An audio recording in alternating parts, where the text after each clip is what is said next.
So we've got about 15 to 20 minutes here, or slightly longer. And I would ask you to keep your questions relatively economical and to the point, and you can either address them to either one of our debaters, or we'll get both to answer the questions. So I'm seeing a hand over here, and then I'll go back there. Yes, sir. Okay. So the gentleman... Okay. The gentleman says he's not a scholar, but his question I think to both of you is, I'll start with you, Professor Brummett, is there enough art to pay for, I guess, to justify the lives that have been lost in the name of religion? Well, the proposition, of course, asks about culture. It doesn't ask about art, which is one of the points I wanted to make.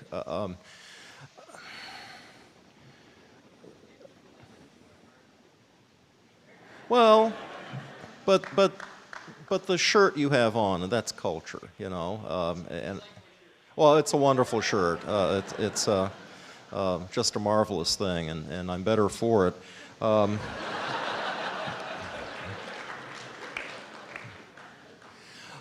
I don't think you can tot all that up, because you'll never get it all on the same scale. Let me rephrase the question, which is it the same thing about religion that's producing the Inquisition that also produces art and culture? Is it the same thing? If so, then that question makes more sense. If it's different aspects of religion, then I think we would be justified in saying, let's try to work against whatever it was that produced the Inquisition, and let's try to encourage whatever it was that produces art and culture, including your very fine shirt, and separate that out. I'll let Mr. Hitchens. Okay, Mr. Hitchens, Well, yes. I mean, I think I'm an answer is particularly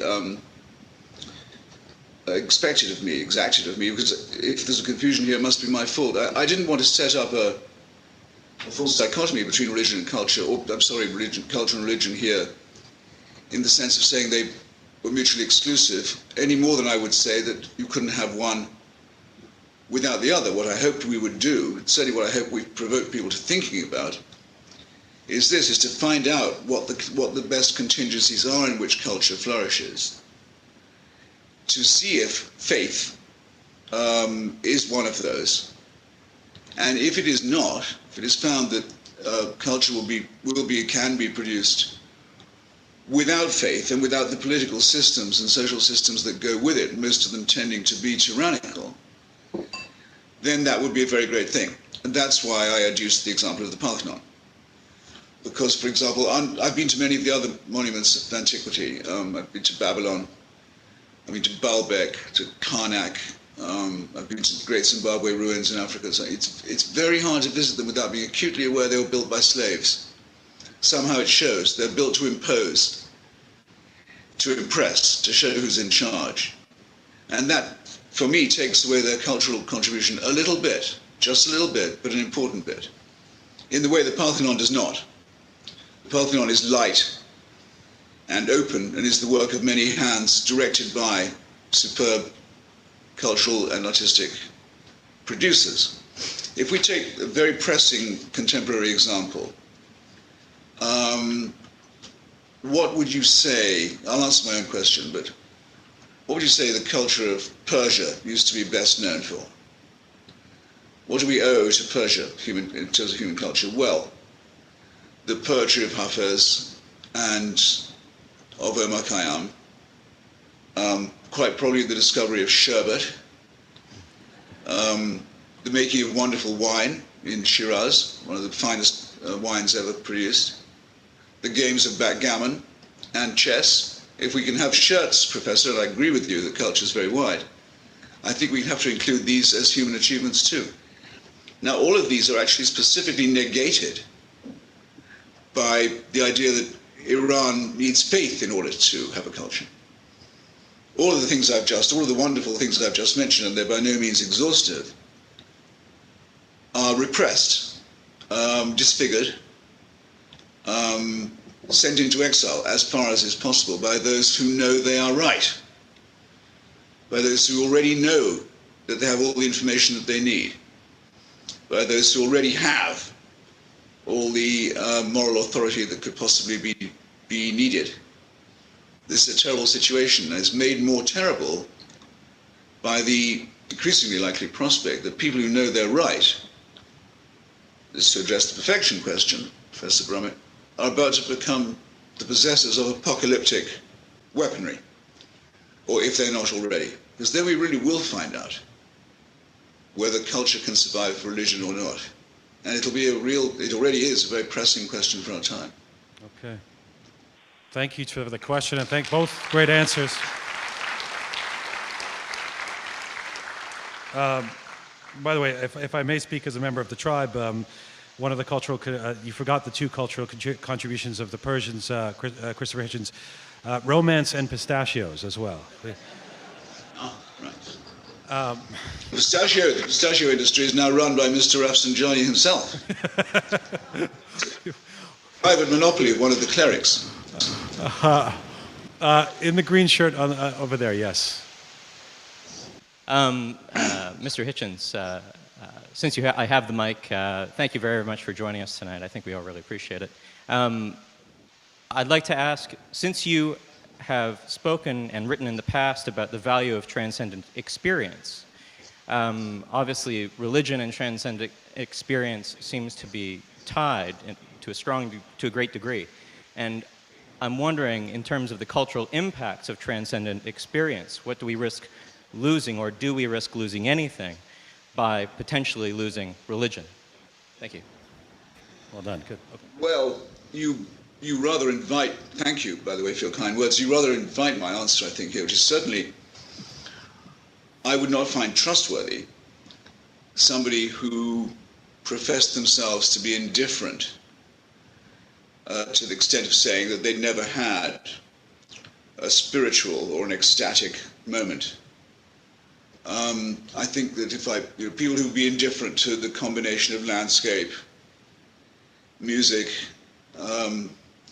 love, possibly the wines of Shiraz, all the things celebrated, in fact, by the great Omar Khayyam, I would find that person to be somewhat null. I would suspect them of an indifference that I wouldn't want to find in a friend or in anyone with intellectual curiosity. But I think there's a huge difference between acknowledging the idea of a cosmos that's larger than we can know or ever will know or can imagine, and the distant refraction of that idea through experiences, whether they're eros or landscape or poetry, the ecstatic.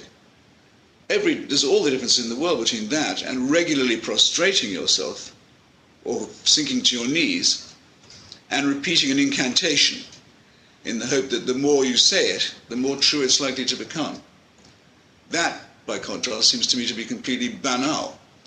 Someone just sent me for a review a very interesting book called Confessions of a Buddhist Atheist. Someone very serious person who spent a long time as a Buddhist, meditating, practicing, proselytizing. Buddhists in theory don't do that, but they do in fact. Around the world, understands it very well, got a lot out of it, but says, it can only go on contributing now if it gives up a couple of ideas. One of them being the idea of Dharma, the sort of obliteration of the mind, especially of that as being a good idea. And second, the very cruel and fatalistic concept of reincarnation. Again, I think without those two things, it would hardly be recognizable as Buddhism.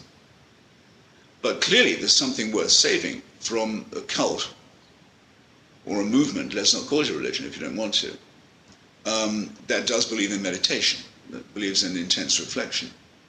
I think it's quite possible to divorce that from the superstitious, from a belief in the supernatural, and above all from incantation through prayer of the influence of a supreme dictator, of a sort of celestial Kim Jong-il, a dear leader who can't be got rid of. Thank you, Mr. Hitchens. If I can beg the indulgence of... we are coming to the end of our scheduled time. If it's okay with you two, the debaters, if we take 2 more questions and then have closing statements, is that okay with you, Mr. Hitchens? I would honestly rather have more questions. Okay. Well, then, meaning how long can you join us for? It's your call. I'm actually not in that much of a hurry. Okay, well, fantastic. I feel And like- Professor Brummett? Well, then we can take more questions. Is there I see a couple of people, I'm just wondering if there's any women who have questions to maintain some sort of gender balance. Yes, over here. And then I'll come up there.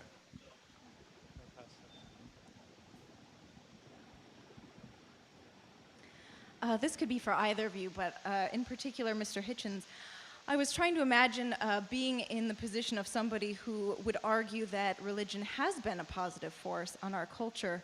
And I was trying to imagine what they might ask you. And what I was thinking was, well, if we don't have something like religion or perhaps a heaven or something like that to believe in or inspire us to do well in this world, maybe to inquire after things, what does do that for us if we don't have religion for you? Yes, indeed. I mean, just as I think that if you say, as I do, that religion, the morality, ethics, morality, can't be derived from proclamations from on high. You can't get them in 10-tablet form. That belief of mine surely obliges me to say, well then, how do we get them? Because we clearly do have the requirement for an answer to the question, how do we live a just life? What are our responsibilities to others? What would the good life be? And why is it that these questions are important to us? Look, I think the answer is a fairly easy one. I hope not deceptively so. Human solidarity requires it of us. We wouldn't be here having this conversation if we didn't have in our species an innate need to help others, not just for our own sake, though helping others can, of course, lead to benefits for the helper, but because it's positively a pleasurable thing to do. Now, there's no need for any belief in the supernatural, in my opinion, to justify that. It's a sine qua non of being human. Civilizations that don't do this, or species that don't do it or can't do it, simply won't develop. We're only half a chromosome away, but we can still laugh at the chimpanzees because they never got to the stage where they could respect any unit higher than their immediate family, and not even that very well, and that out of a very blunt self-interest. We are able, by using what I won't call altruism, but the need to help, the need to give blood, for example, something I like to do. I can't do it anymore, unfortunately, but I do it for various reasons. One, I have a rare blood group, and one day I might need some myself. In fact, I recently did. Two, I'm not really giving anything away. Someone else is getting a pint, but the pint I give them will be replenished with a nice cup of hot tea in a very short time. And third, because it makes me feel happy. It makes me feel good to do a stranger a favor. That may be simple, but I hope it's not simplistic.